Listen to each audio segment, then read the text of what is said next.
ఒక్క ఓటమి, ఎన్నో ఇబ్బందులు, ఒక్క నిర్లక్ష్యం, అనేక విమర్శలు. ఏపీలో ఓటమి మూటగట్టుకున్న ఓ మాజీ మంత్రి ఇప్పుడు తీవ్రమైన వ్యతిరేకతను ఎదుర్కొంటున్నారు.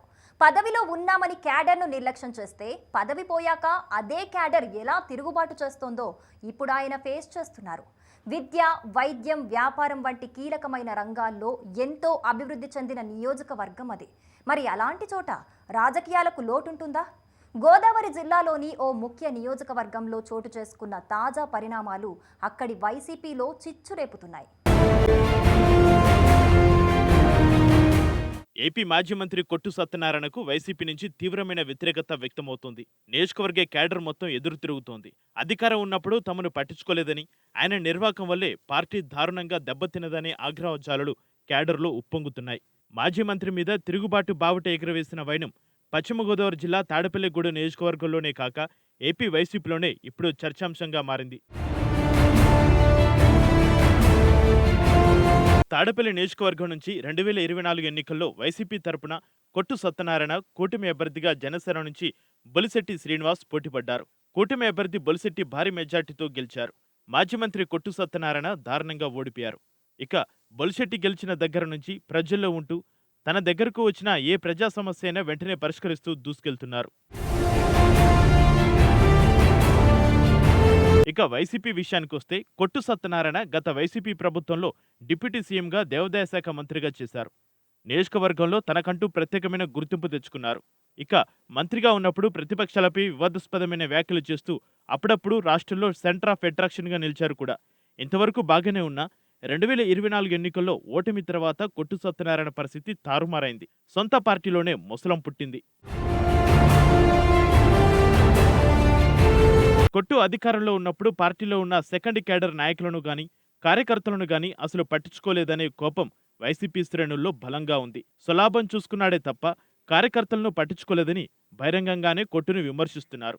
అంతేకాకుండా తాజాగా కొట్టు సత్యనారాయణకు వ్యతిరేకంగా తాడేపల్లిగూడెంలో ఎంపీటీసీలు, జడ్పీటీసీలు, ఎంపీపీలు, పార్టీ కార్యకర్తలు సమావేశమయ్యారు.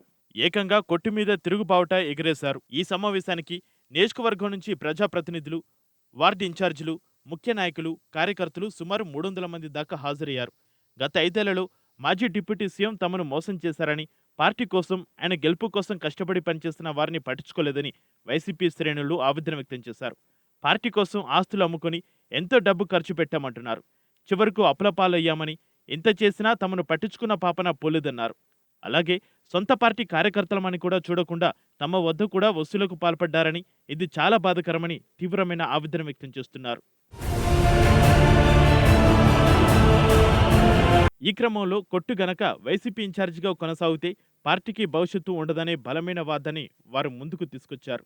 ప్రస్తుత వైసీపీ రాష్ట్ర రైతు విభాగ అధ్యక్షుడు వైఎస్ జగన్మోహన్ రెడ్డికి అత్యంత సన్నిహితుడు అయిన వడ్డీ రఘురాం నాయుడికి మద్దతుగా వైసీపీ శ్రేణులు మొగ్గు చూపుతున్నారు. వడ్డీ రఘురాం గత ఎన్నికల్లో పార్టీ కోసం కష్టపడి పనిచేశారని, కొట్టు సత్యనారాయణ ఎన్నికల్లో ఓడిపోయిన తర్వాత ఎవరూ పట్టించుకోకుండా వదిలేస్తే నియోజకవర్గంలో రఘురాం తమకు అండగా ఉండి భరోసా ఇచ్చారంటున్నారు. ప్రతి కార్యకర్తను స్వయంగా పరామర్శించి ధైర్యం చెప్పారని ఇటీవలే అనుభవాలను గుర్తు చేసుకుంటున్నారు.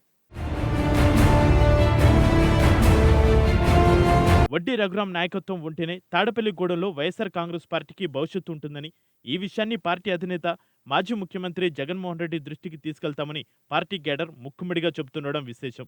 మరి ఇంతమంది పార్టీ నాయకులు, కార్యకర్తలు కొట్టు సత్యనారాయణకు వ్యతిరేకంగా రఘురాంకు అనుకూలంగా పనిచేస్తుంటే భవిష్యత్తులో ఇక్కడ వైసీపీ తన పట్టు నిలుపుకుంటుందా, గ్రూపు రాజకీయాలతో మనుగడ సాగిస్తుందా అనే అనుమానాలు వ్యక్తమవుతున్నాయి. వైసీపీ అధిష్టానం ఈ పరిణామాలపై దృష్టి సారించి ఇప్పటి నుంచే దిద్దుబాటు చర్యలు చేపట్టకపోతే తాడేపల్లిగూడెంలో వైసీపీ కనుమరుగు కావడం ఖాయమంటున్నారు. మరి గోదావరి జిల్లాలో కీలక నియోజకవర్గమైన తాడేపల్లిగూడెం విషయంలో జగన్ అప్రమత్తం అవుతారా? వేచి చూడాలి.